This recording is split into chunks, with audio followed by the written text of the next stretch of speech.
Hi guys, good morning. Andito ako sa Dragon and Tiger Pagoda dito sa Kaohsiung. Kanina pa ako dito guys, pero ngayon lang ako nag-film kasi kausap ko yung pamangkin ko tsaka kapatid ko. Ang ganda dito guys. Actually guys, nalibot ko na yan sa simula doon, naikot ko na. Pero babalik na lang ako dun sa Dragon and Tiger Pagoda to film.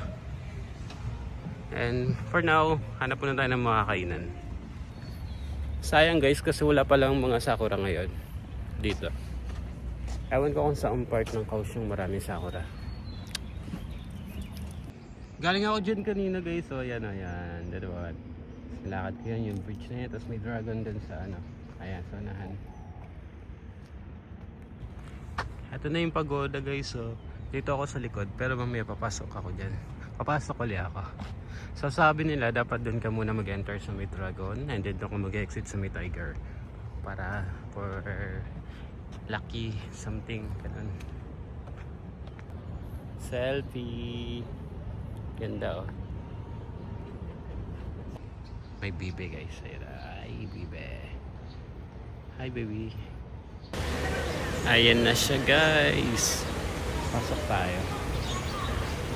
Ayun, may nakita akong bumili ng milk tea. Ayun, mamaya bibili tayo dyan.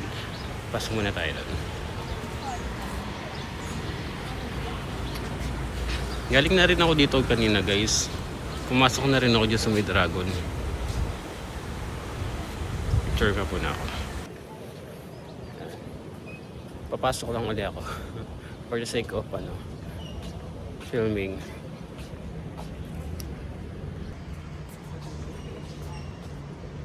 Pampaswerte daw yan. Kailangan dun ka sa dragon mag enter and then exit ka dun sa may tiger. Ayoko nakiting yan siya guys kasi pagod na ako. Ang layo ng nilakad ko. Para na rin ako nag-cardio. Sorry.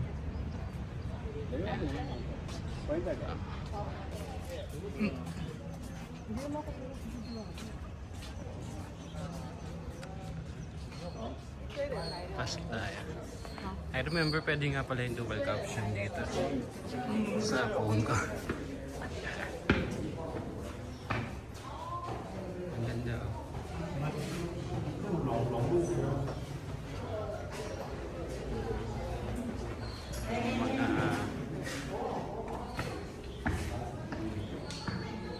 History ng Taiwan.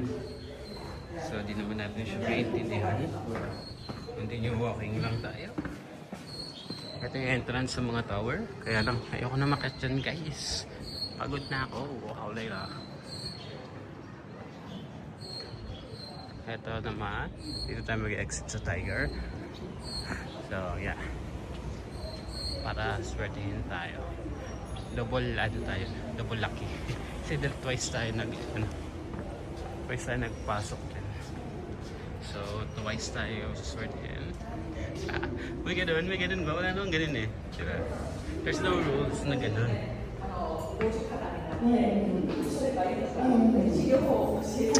Ang cute ng mga nasa ball. Even the ceiling guys. It's giving heaven.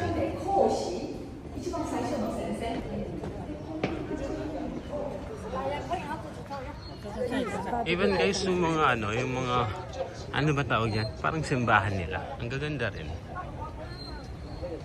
So that's it. Nagmotor lang ako guys, like it's 1 hour na ride lang mula dormitory namin. Dito sa gilid may mga bilihan ng souvenirs. Tapos doon naman sa kabila is para siyang palengke. Pag diniretso mo yan, palengke yan. And remember guys, sa tapat nito meron ng bilihan ng milk tea. Ito, milk tea shop. Tapat lang siya mismo ng pagoda. So pag nagugutom kayo, nauhaw kayo, dito kayo pwede makakapila. Ang bilihan ng mga souvenirs guys. Bag, sombrero. Nakabili na ako guys ng milk tea. Pahinga lang ako dito sa ilalim ng puno. May nagtuturong po, pakita ko sa'yo.